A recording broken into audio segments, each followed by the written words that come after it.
प्यारे मित्रों, मैंने श्रीमद् भगवद गीता तब तक नहीं पढ़ी थी जब तक मुझे ज्ञान नहीं हुआ कि हम सब आत्माएं और ये जिंदगी हम आत्माओं के लिए एक इम्तिहान है, अपने अंदर से अपने सबसे अच्छे रूप को बाहर निकालने का। और श्रीमद् भगवद गीता भागवत गीता इस इम्तिहान को पास करने की एक अहम किताब है।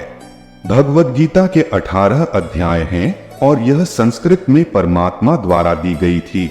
समय के साथ संस्कृत भाषा रोजमर्रा की जिंदगी से निकल गई और यह ज्ञान मनुष्य से दूर हो गया।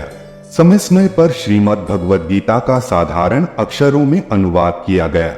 इसी प्रयास को आगे बढ़ाते हुए मैं यहाँ श्रीमद् भगवद गीता संपूर्ण सार को एक आसान रूप में प्रस्तुत कर रहा हूँ।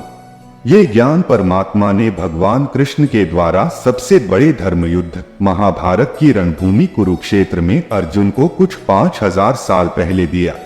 ये वो वक्त था जब धर्म का बार बार उल्लंघन हुआ, परमात्मा का डर मनुष्य से निकल गया, लालच की होड़ में भाई ने भाई को मारने की कोशिश की और यही नहीं, एक ब्याहता को भरी सभा में अपने बड़ों के सामने अपमानित किया गया। इससे पहले कि मनुष्य जाति धर्म युग से निकलकर पूर्ण रूप से कलयुग में जाति युद्ध की रणभूमि में युद्ध से कुछ पहले परमात्मा ने गीता भगवान कृष्ण के द्वारा मनुष्य जाति के कल्याण के लिए दी। दूसरा द्वार अर्थ का है और घोड़ा इसका प्रतीक है। हर आत्मा अपने हर जीवन काल में पृथ्वी पे होने का अर्थ या मूल कारण समझेगी। इस जिंदगी में भोगने वाली चीजें और रिश्तों का आनंद लेगी।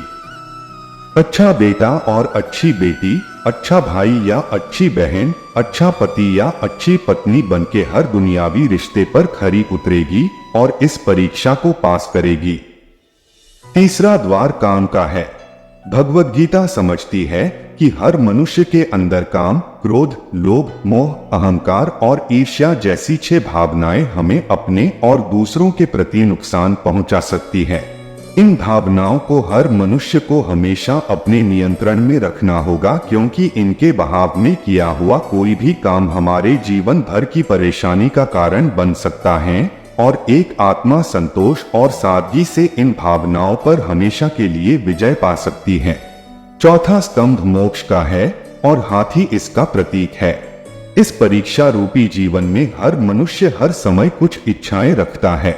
कुछ इच्छाएं एक ही जन्म काल में पूरी हो जाती है, पर कुछ अधूरी रह जाती हैं और उनके पूरा होने के लिए आत्मा को वापस पृथ्वी पर आना पड़ता है।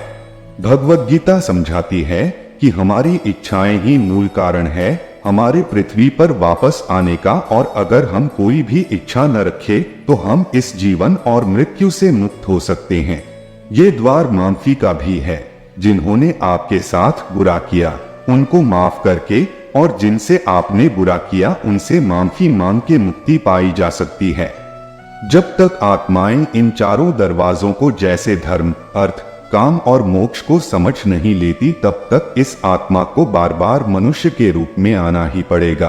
परीक्षा का समय खत्म होते ही आत्मा शरीर और अन्य सब वस्तुओं का त्याग कर देती है। जो भी संसार में रहकर बनाया वो अब किसी और होगा और आत्मा अपने कर्मों के फैसले के लिए चली जाती है।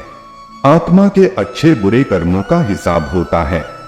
अपने अच्छे कर्मों के लिए आत्मा कुछ वक्त के लिए स्वर्ग और दुष्कर्मों के लिए नर्क चली जाती है।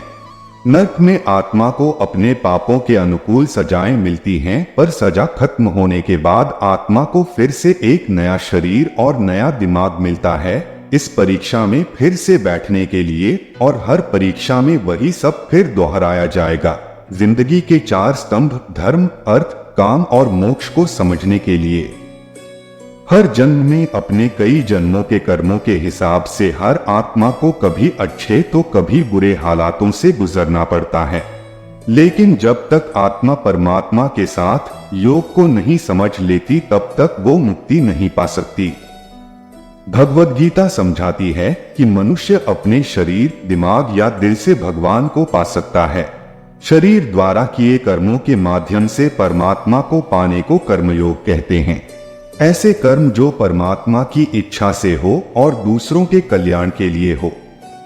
वाल्मीकि ने रामायण लिख के श्रवण ने अपने माता पिता की सेवा और उन्हें चार धाम की यात्रा कराकर अपने कर्मों द्वारा परमात्मा को पाया। श्रीमद् भगवद गीता समझाती है कि एक आत्मा दिमाग से भी परमात्मा के साथ योग लगा सकती है। इसे राज योग कहते हैं क्योंकि दिमाग या मस्तिष्क सब इंद्रियों का राजा है। एक मनुष्य अपनी आस्था, श्वास प्रणाली, अभ्यास, साधना और तपस्या से परमात्मा को इस योग के रास्ते पा लेता है। इस योग को समझने के लिए हमें अपने अंदर की एनर्जीज, शक्तियों यानी चक्र और कुंडलिनी को समझना पड़ेगा। आत्मा मस्तिष्क से ध्यान लगाकर परमात्मा के साथ योग लगा सकती है। शंकराचार्य, स्वामी परमहंस, स्वामी विवेकानंद और उनके जैसे कई योगी इस योग के रास्ते परमात्मा के साथ संधि लगा पाए।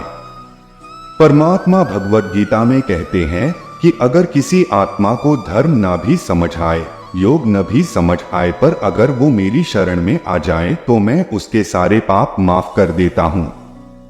परमात्मा को ऐसी दिल की गहराइयों से पुकार के पाने को भक्ति योग कहते हैं। चैतन्य महाप्रभु, मीराबाई और भगवान हनुमान इस योग के सबसे बड़े उदाहरण हैं। लेकिन कभी आत्मा अपने होने का मूल कारण भूल के धर्म का उल्लंघन करे या पाप के रास्ते पर निकल जाए तो उसे ठीक करने के लिए परमात्मा को खुद किसी रूप में पृथ्वी पे जन्म लेते हैं। तो मित्रों, आइए श्रीमद् भगवद गीता को पूरा पढ़ के इस जिंदगी के असली मायने समझे और परमात्मा के साथ योग लगाए।